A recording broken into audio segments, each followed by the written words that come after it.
if you're sitting here and on one screen is this podcast and on the other screen is this like really complicated dashboard of 15 metrics, the first thing you can do is just like drag that to the little trash icon and then let's restart and let's just look at one thing. That would be my advice.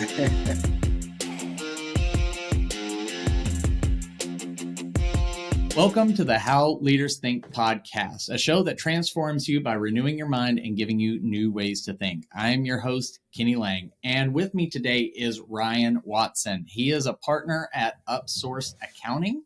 He is an experienced operations and finance leader for creative agencies and venture-funded startups. As a partner at Upsourced, he helps scaling agencies build better plans, see the future, and drive profits. I could have used you many, many years ago. Prior to Upsourced, Ryan led operations and finance for a large influencer marketing and ad agency. I'm going to get around this. Huh? Ahology. All right. That's cool. It stumbled me. I should have asked that beforehand. No, don't worry about it. Guess what? It's me and all my imperfections. Where he built the team to over 50 people, and that's no joke, at an agency, and $10 million in annual AGI before selling to Quotient Technology, which is publicly traded, QUOT, if you're interested in getting some stock, in June of 2018. Welcome to the show, Ryan. Kenny, thank you for having me. I appreciate it. It's be fun. Absolutely. So, Ryan, tell me, what is on your mind? What's on my mind? Yeah, good question. So I'd say a thing. I mean, look, that's a loaded question. There's a lot of things on my mind right now, but not least of which my wife is pregnant and due in like a couple of weeks, and so I'm really getting my head around that. So I'm sorry, third. But from a business standpoint, a thing that we are. I'd say the thing that's on my mind the most frequently, a thing that we're often talking about here at our firm. This is a way of thinking, a framework of thinking that has, I don't know, it's just kind of hit me in the face in terms of like. So I'll say that I've read every blog post around like.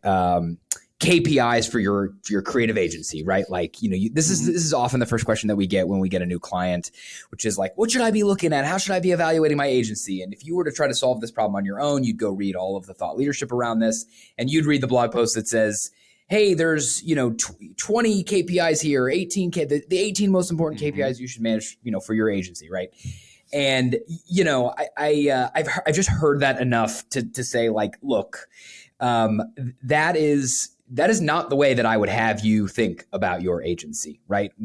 A way of thinking that we've come on to recently is that there's probably just one. There's probably just one, maybe two things that you should be really focused on. And the things you should be focused on are very contextual based on where you are in the life cycle or the growth of your agency.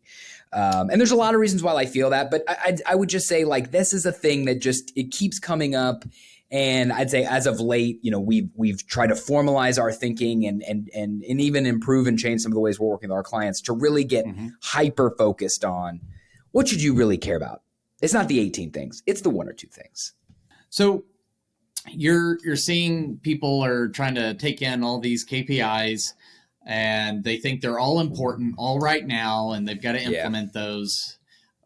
Is that what you're seeing? And if so, how is that hurting agencies in their process and their progress? Because you mentioned the life cycle. So is that keeping them from reaching the next stage? Yeah, totally. Right. Yeah. So and we can get into like the life cycle and how we see the world or whatever. But to answer the question directly, like, again, what we see are people who are coming to us and they're trying to help themselves and they're reading the blog post that you and I have read and they're saying, okay, well, the people in the world are saying these are I should have a dashboard. I should have a command center, and that command center has these 15 KPIs on it, and I got to measure each of them, right? I got to look at my gross margin and my utilization rate and my rate per hour, my revenue per FTE, and I got to look at my operating profit, like et cetera, et cetera, et cetera, et cetera. And again, so that's what they're being told, and they feel like, okay, I've got to evaluate all of these, and I got to react to all of them. And I guess the most like common sense would tell you that, like, well, you can't measure and manage to all of them, right? Like, there's at some point there's just too much going on here. But the other, so there's a number of reasons why I would say this is a bit of is challenging, and in some cases it's self-defeating. one of the ways is just like, take, for example, okay, let's say I have an agency that has a gross margin problem, right? Like, we like to see agencies north of 50%. Of course, that's just a heuristic. But, if I'm in like the 30% area, I have a gross margin opportunity, right?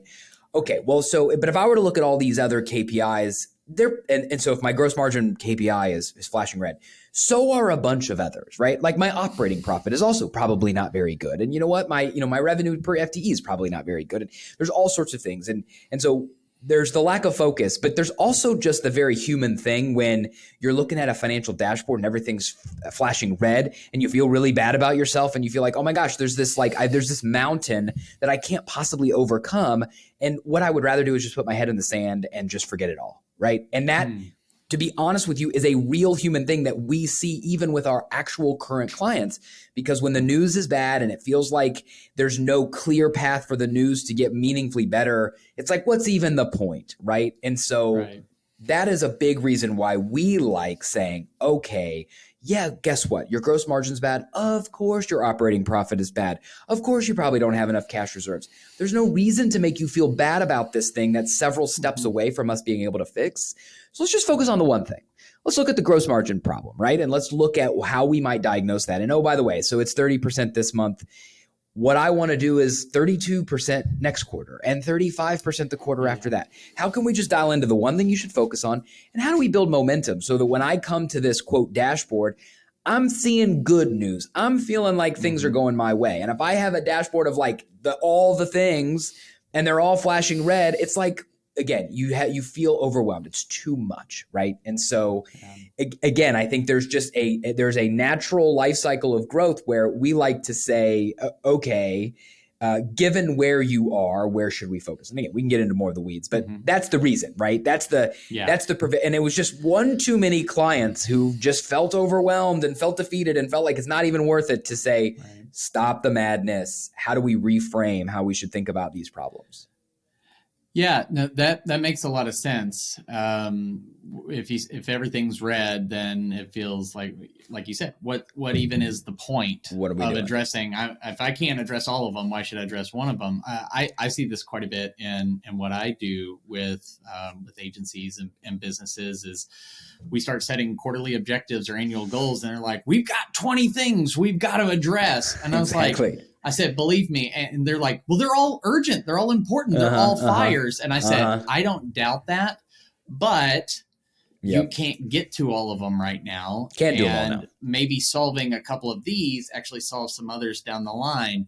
And so from that standpoint, I'm curious, is it more when you're helping create focus, is it more about, hey, if we solve these things, it gives us a foundation to solve the next thing. Like we can't solve the next thing or this other piece without solving this. Or is it about identifying where can we create maximum impact right now? So for your size company, solving gross margin makes the biggest impact. Totally. But for another one, solving utilization rate and dollar per hour. Yeah. Can you speak to that? I can. And the short answer is it is both, right? It is both that. So let me make it so I'll finish the thought. It is both that, it is all of these things are related, right? And so let's focus on the lowest hanging, highest leverage fruit. And then let's reevaluate the next problem when we're done with that. It's also true that some things are more important than others depending on where you are. So as I mentioned to you, like we like to segment our agencies into phases of their life cycle. I'll name them quickly and then we'll move past it. But the phases that we look at are what we call create mode. So this is an agencies from 0 to 1 million in revenue. And then we look at build mode, right? So we're past $1 million, like the thing exists, but it's probably got like warts and concentration risk and all sorts of problems, right? So, you're at $1 million and that's build mode. That's where we really work our way through and how do we get to this sort of profitable unit economically viable agency? And that lasts to like, let's say 3 or 4 million in revenue. And then what we call that grow mode. And so, this is an agency that now has like repeatable revenue generation, but it has gotten to the size where like the partners themselves can no longer like bear hug all elements of the agency. And the exercise is really now promoting the next level, the deputies of leaders and giving them the visibility and the accountability and the incentive structure to help, co-run the P&L with you. Then the final stage we call scale mode. That's north of 10 million in revenue. But let me go back to build mode, which is where a lot of agencies are, a lot of our clients are. This is that like 1 to 3 million in revenue stage. When you're in build mode, we run our clients through what we call the hierarchy of financial needs. And the hierarchy of financial needs is kind of like Maslow's hierarchy of needs, right? Which is the premise is I can't worry about self-actualization until I have shelter, right? And so we have kind of the same approach, which is, so our hierarchy of financial needs goes like this. At the very bottom, let's say if it's a pyramid, at the very bottom, solvency, which is like, can I make payroll? Can I make my next payroll? If the answer is I cannot make my next payroll, I don't care about operating profit margin. Of course, that's terrible. That's not but focusing on the things that I might do for operating profit, that is not going to help me find a way in the absolute immediate term to get solvent and be able to like pay my people and keep the doors open, right? So that's number one. The next one we look at is project profit or gross margin, right? Am I profitable on a service level? Because again, if I'm not profitable at a gross margin level, I'm also not going to be operating profit margin positive either, right? Like, so those two things are totally linked. So we're going to talk about the thing that's highest leverage. Again, if I have a gross margin problem, then I know I have one of two problems. I have either a utilization problem or a rate per hour problem. And so we're going to live there. The next is cash reserves, right? Okay, now I'm like making money on a per project basis, but can I do that for long enough to stash away enough cash to sort of handle the highs and lows endemic to project-based cash flow?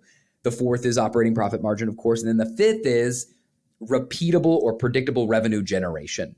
And that's kind of the hierarchy of needs. And once you've gotten to the point where you have cleared all of those things, then you are ready for the next inflection point. You're ready for the next stage, and that stage is what we call grow mode. But the point of that whole thing on top of like the details of them was to say, we're only ever going to look at one of those stages. And when we clear a stage, then we move to the next stage, and we're only ever going to look at that stage because that's how we get you from 1 to 3 million. We don't do it by trying to perfect them all at once.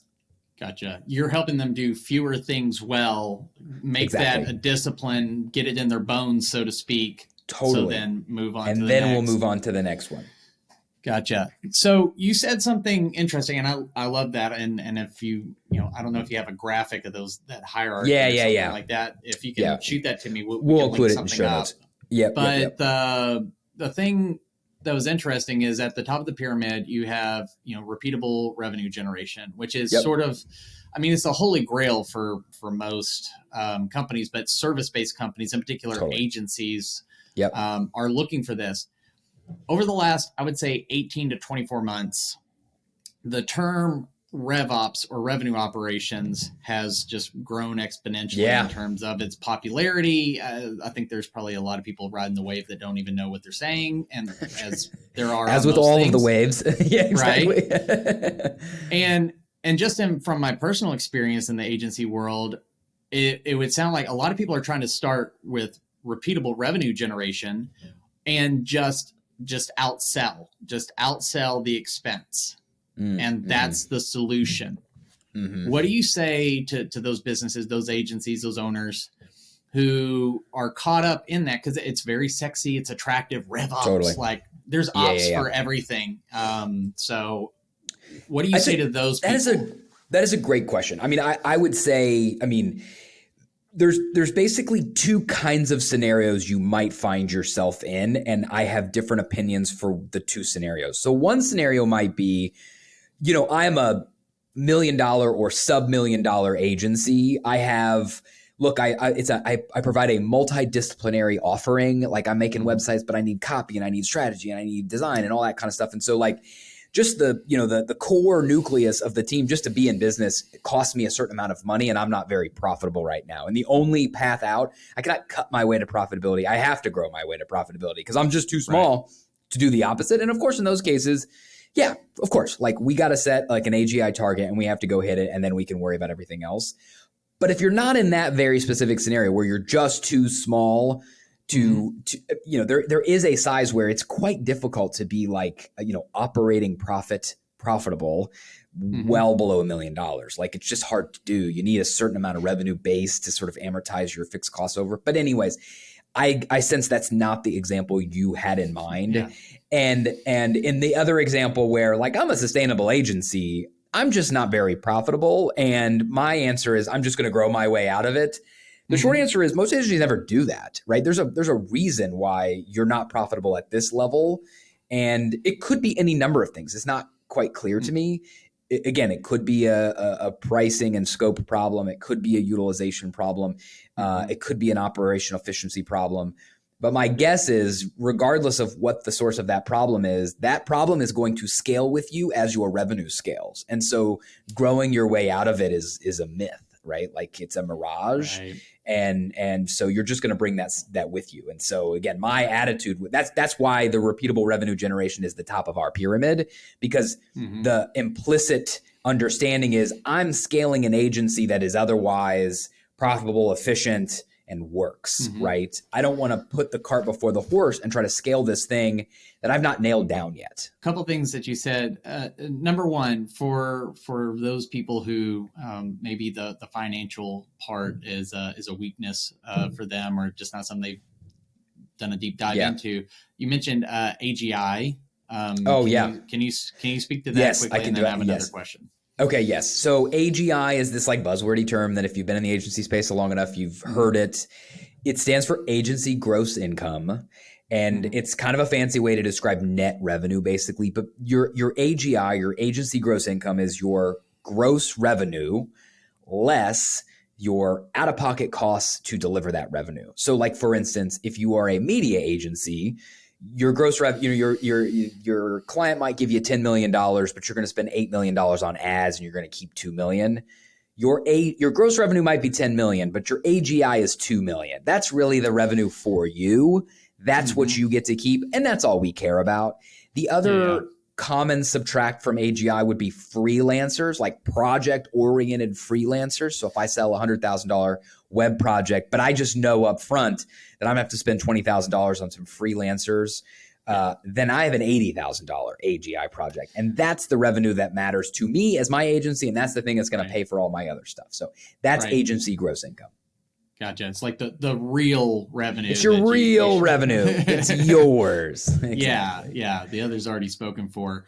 One of the other things that you spoke about is if you're growing, right, those problems follow you. It makes me think of some wisdom I heard in relation to getting married, right? Like getting married doesn't solve relationship issues. It is an amplifier or magnifier. So things that were good become great. Things that were bad become very terrible. Because you take your problems with you. Like if you're not managing cash flow, if you're not solvent, if you're struggling to make payroll, well, adding 3, 4, 5 more people and another $500,000 to $1 million in gross revenue to try to keep up with that isn't going to solve it. You're just going to bring that same problem, but make it bigger. Make it bigger. It's going to add to your stress. Gotcha. Yeah. So it's really like get healthier before you get bigger. Bigger. Exactly. That's exactly right. I mean, I think you've kind of nailed the analogy. You're also, I think the other thing that to keep in mind is that there are a set of problems that are somewhat unique to each stage, right? So in the create stage, the problems are predominantly like sales and service. Like, what is my positioning? What do I even exist to do? What is my right to be in the world? And how do I find a way to like service that up to $1 million, right? And so if you don't solve that problem in the $1 million phase, you're going to bring that problem to a new phase with its own new problems. So the new problems in that build mode phase are now profitability related, right? Which are how do I get solvent and how do I get gross margin profitable and how do I get net margin profitable? And if I don't solve those problems, I'm going to just bring all those problems to the next phase, which is in our case, grow mode. And at grow mode, the problems look more like operational and personnel.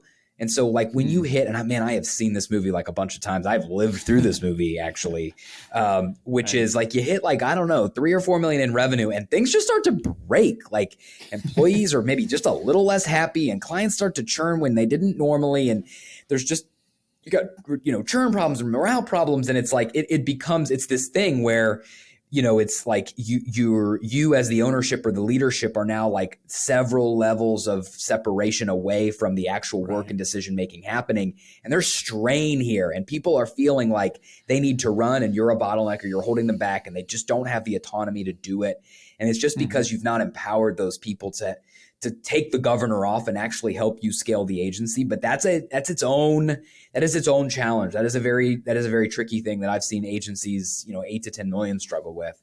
But my point is, if you take an unprofitable agency into the 3 to 4 million range, you've got to deal with all of these things all at once. Right. Don't do that to yourself. Right. So that's the, that's part of the reason.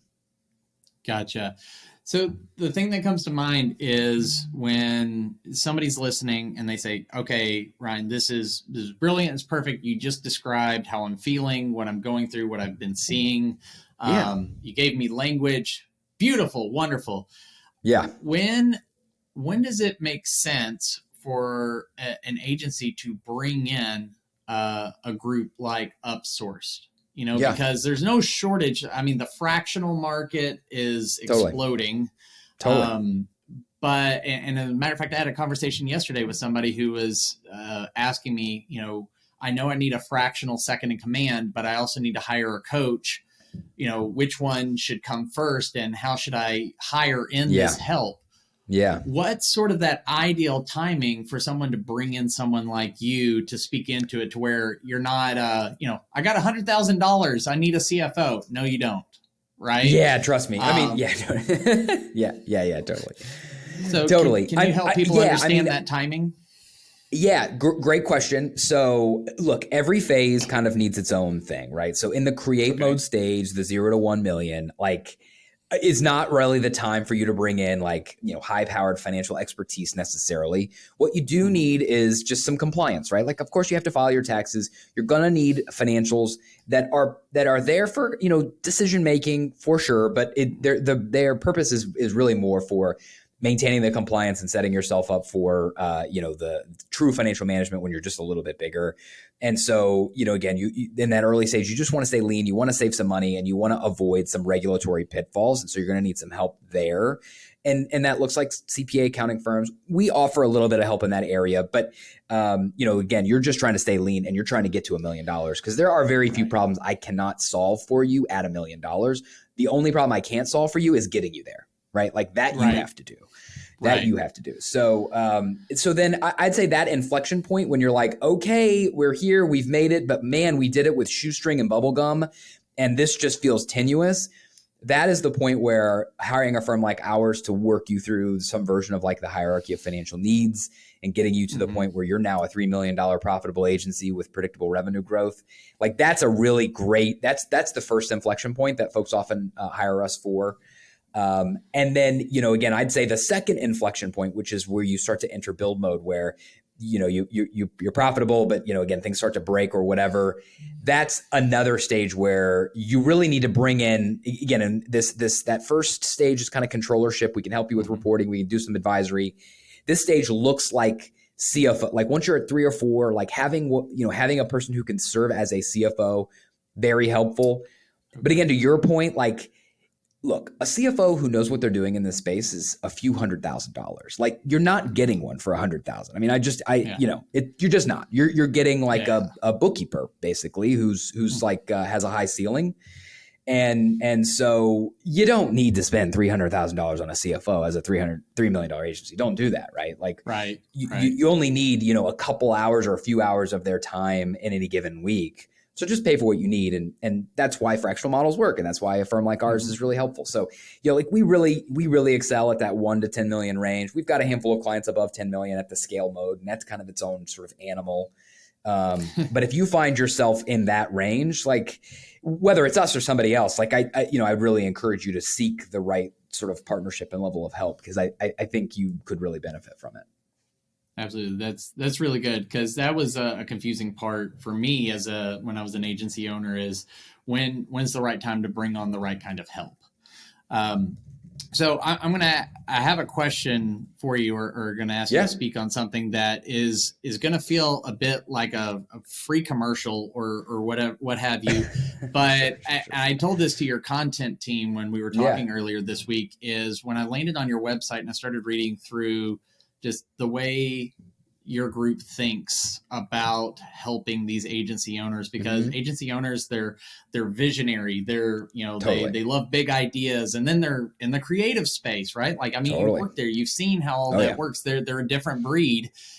And accounting, CFO, financials has a reputation for sort of being that ultra restrictive. It's not even focusing the energy. It's just, you're going to be a wet blanket on my enthusiasm for growth.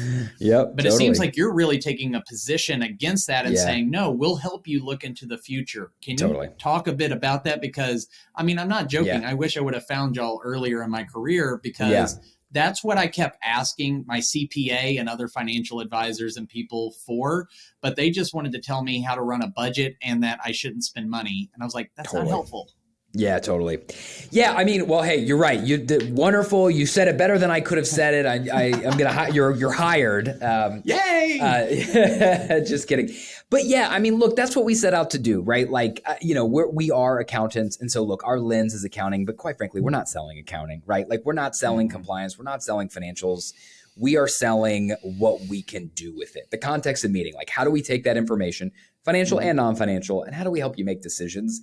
And I think it really boils down to, like, we're operators at heart, right? Like, everybody has their lens. Like, I self-describe, like, yes, I'm an accountant, but I didn't get into accounting to be an accountant, right? Like, I've always been, and we are all at Upsource very passionate about small business, and especially agencies. Like, that's what gives us energy. How do we help our agencies be successful? Accounting is just like our reason to be in the room, right? Like, it's our lens. It's how we see the world.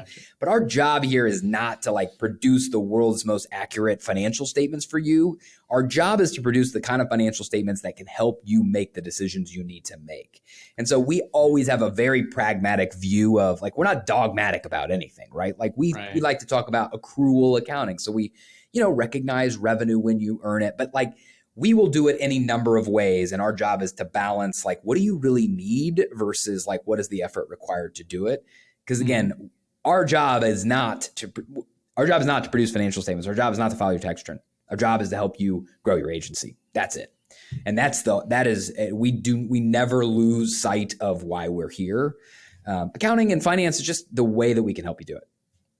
Gotcha. I love it. I think it's definitely needed in the space. Yeah. So you've gone over quite a bit, but that life cycle stage, really identifying those, what are the characteristics of those? And that's something that's been resonating. Another interviewee was talking about life cycle stages using a predictable success. I don't know if you've seen that. And they have some great literature that is really about when. And that's what I'm starting to see with people who are out in front, like you and Upsourced and a few others, is talking about the timing of things. And that seems to be where the next forefront is if you get the timing right, a whole lot can go right for you. And so just to recap, we have on the stages. So we have create, and then up to 1 million. We have the build to like that 3-4 million. Create, you're getting up close to that 10 million.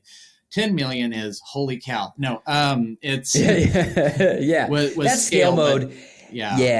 And that's, I mean, that's a very, scale mode is that's a very conscious decision. Like, we have many clients who don't have any interest in that, right? Like, scale mode is, I've built a pretty big business, and now I'm making a conscious choice to become a really big business, 10 to whatever it is, 50 or 100.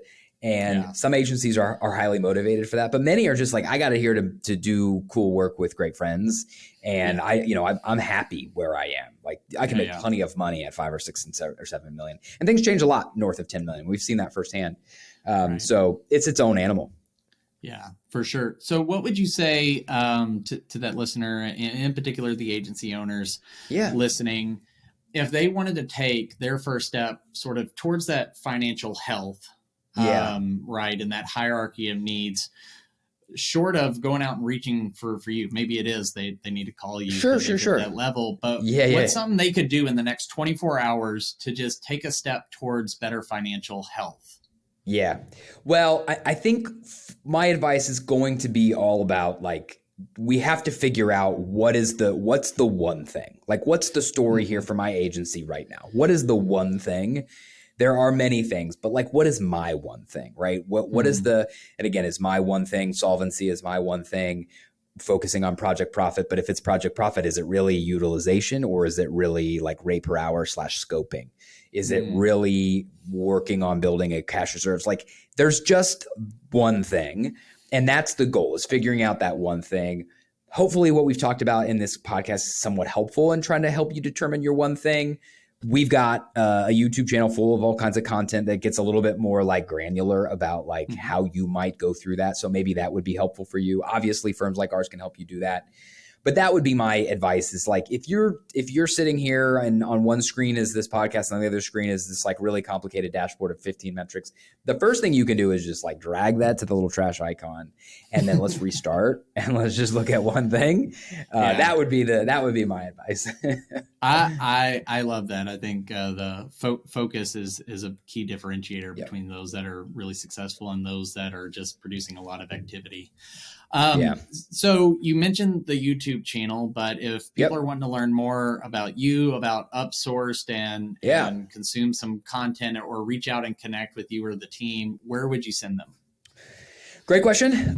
So our website is upsourcedaccounting.com. So that's a great place to find us and connect with us. And again, the YouTube channel is just at Upsourced. Both of those places are great sources for content and ways to interact with us. So we'd love to help.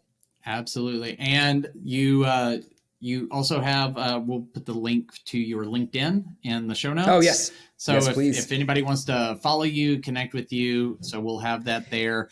And shameless self-promotion, the podcast is pretty good. In particular, there's an episode with a guy who looks a lot like me. One of our favorite ones. Definitely highest reviewed. I mean, so 6 out of 5 stars. I don't know how they managed it, but it was really cool. Apple made an exception.